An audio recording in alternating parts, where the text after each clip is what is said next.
લોકસભામાં વિદેશ મંત્રી એસ જયશંકરે ભારત ચીન સંબંધોની પ્રવર્તમાન સ્થિતિ પર આપ્યું નિવેદન. કહ્યું, બંને દેશોના સંબંધો હવે કંઈક અંશે સુધારની દિશામાં.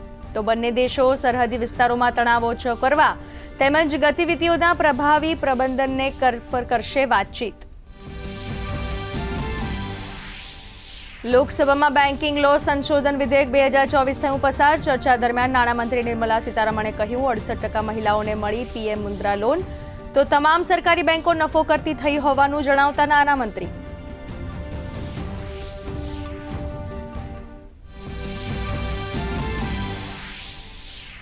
સમાજવાદી પાર્ટીએ લોકસભામાં ઉઠાવ્યો સંભલ હિંસાનો મુદ્દો. તો તુષ્ટિકરણનો ભાજપનો આરોપ.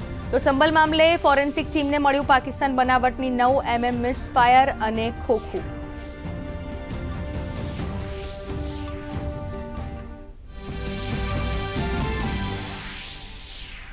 સંસદમાં 5 દિવસના અવરોધ બાદ આજે સુપેરે ચાલી કાર્યવાહી. રાજ્યસભામાં ભારતીય વાયુયાન બિલ 2024 કરાયું રજૂ.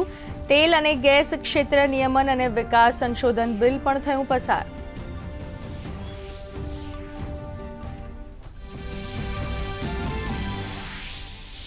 નવા ફોજદારી કાયદાઓની સમીક્ષા સમારંભમાં પ્રધાનમંત્રી નરેન્દ્ર મોદીએ કહ્યું, બ્રિટિશ કાળના કાયદાઓનો હેતુ ભારતીયોને ગુલામ બનાવી રાખવાનો.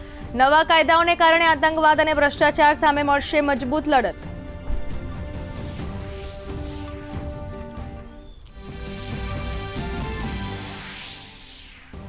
દિવ્યાંગજન આયુક્ત શ્રેણીમાં સર્વશ્રેષ્ઠ પ્રદર્શન બદલ ગુજરાતને મળ્યો રાષ્ટ્રીય પુરસ્કાર. દિવ્યાંગજનોના સશક્તિકરણ માટેની યોજનાઓના કાર્યાન્વયનમાં અસરકારક ભૂમિકા નિભાવવા બદલ નવાજીત 2023-24માં દિવ્યાંગોને લગતા 506 મામલાઓનું લવાયું છે નિરાકરણ.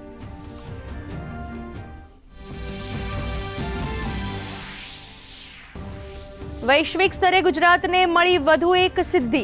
કચ્છના સ્મૃતિવન ભૂકંપ મેમોરિયલ મ્યુઝિયમને યુનેસ્કોના પ્રિક્સ વર્સેલ્સ 2024 અંતર્ગત મળી વૈશ્વિક માન્યતા. ઇન્ટિરિયર્સની શ્રેષ્ઠતા માટે મળેલ એવોર્ડને સ્વીકારતા રાજ્યમંત્રી જગદીશ વિશ્વકર્મા.